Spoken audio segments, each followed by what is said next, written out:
Hello, I am Kodili-nye, the son of the wonderful. Boosting the tax revenue for the Anambra state is now a must because the state cannot afford to continue to be swimming in shallow waters, whereas other states are swimming in a deep ocean. It's very imperative that the mantra of politicians in the past saying about not having enough money to execute simple infrastructure that are available to other states, that Anambra state should be far ahead of, should not continue. Things has to change. Things has to give way. So I am Kodili-nye, the son of the wonderful. That's bring to today's discussion, interactive session and reaction. And before we continue, remember to like and comment and share.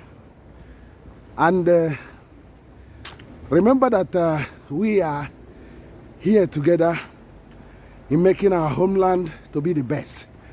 So that's why you need to subscribe to this channel, and you need to help us to grow bigger and bigger. We are a wonderful family, and with you on board, we'll continue to move to another level. I am so Kodili-nye, the son of the wonderful. So recently, in the budget presentation, estimate appropriation bill 2025, recently presented by Professor Charles Gov.Soludo, the Executive Governor of Anambra State, Nigeria, to the State House of Assembly in Awka.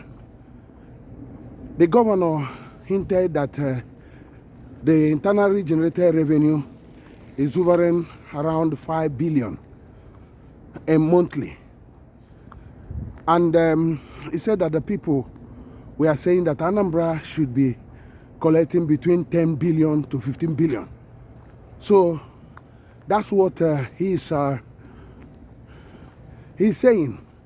So when we engage the mood of the people and what people have been saying about it, people say that basically Anambra should be collecting between 15 to 25 billion monthly as tax revenue, because considering the density of population and the density of buildings and properties and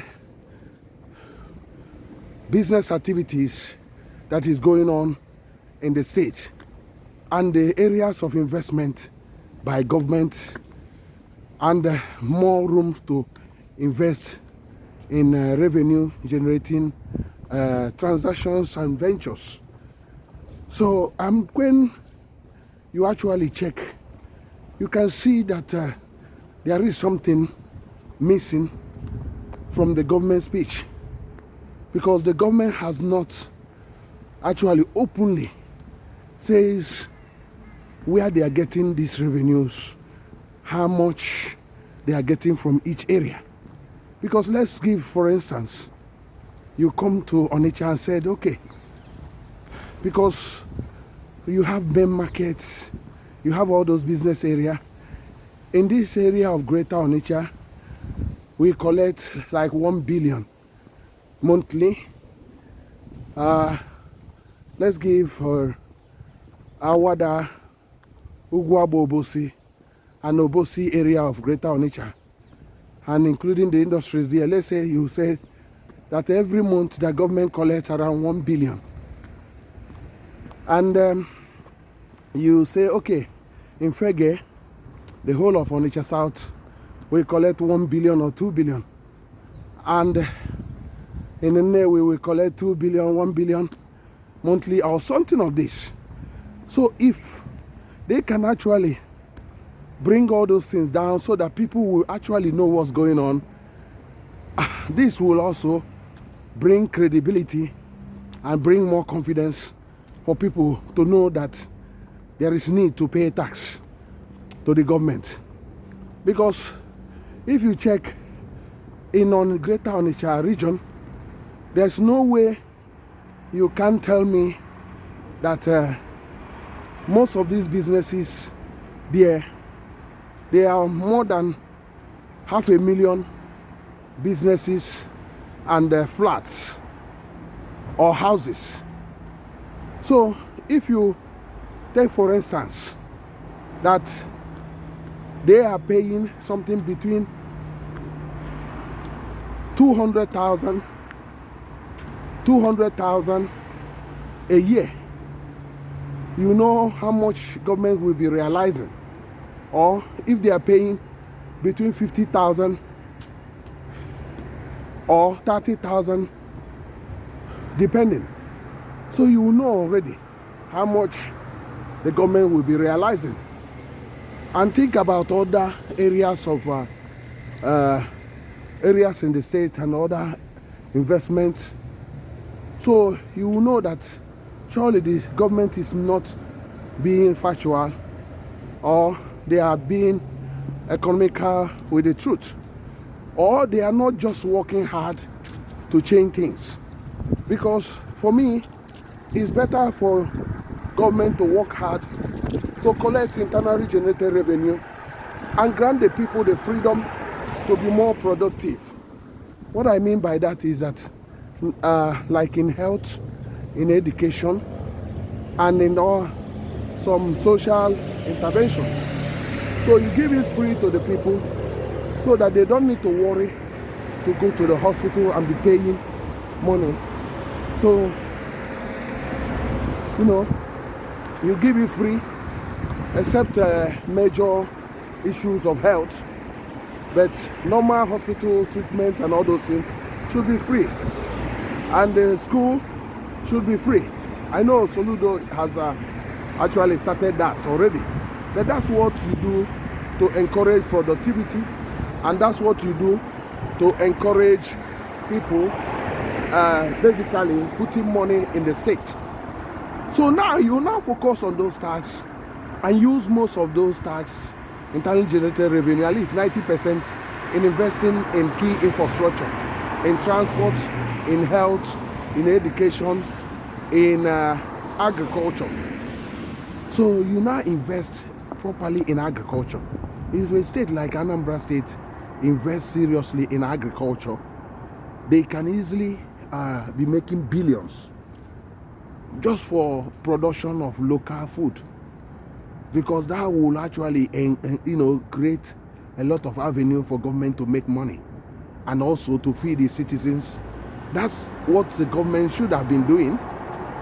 If government expand or invest on transport sector, that one is a money spinner. If they really invest in all those bus terminal hubs or transport interchange and all those things, in Onitsha alone, they should have something like one major terminal interchange and around 4 or 5 or other smaller ones with businesses established around it. And you now have one major one in Oka and around 3 or 4 around Oka, and you have one in Agro, you have one in Nob, you have around 3 or 4 in Nnewi, and one major one in Nnewi. You have one in Ihiala and other places in Anambra State. You have something of that. So this will actually help to increase the government revenue, so internally generated revenue, and this will also help the government of Anambra State to scale up their investment in infrastructure. So boosting the Anambra internally generated revenue is very, very important. And it's also good for people to be paying personal tax. The government will make it compulsory that everybody living in the state must pay his personal tax, income tax. Everybody must pay. So the government will make it that maybe this amount should be what everybody living there, once you are 16 and above, you are meant to pay maybe 1,000 naira every month. So that's 1,000 naira every month, making it around 12,000. So if Anambra State has something like 2 million people that are eligible for that, you know that that's a huge sum of money. Do the math, 12,000 times 2 million. So that one already is what government will collect on this area. And now you now talk about other areas. So there are a lot of areas the government should be using to boost its internally generated revenue. But this is only part one of what we are doing today. We will continue on this series. Remember that you need to basically support what we are doing by liking, commenting, and sharing. I am still Kodili-nye. Your opinion is very, very important here. What do you think about what we just discussed? So go to the comment section and drop your own piece. A sweet comment, and we'll see you next time. God bless you. Have a wonderful time. Bye.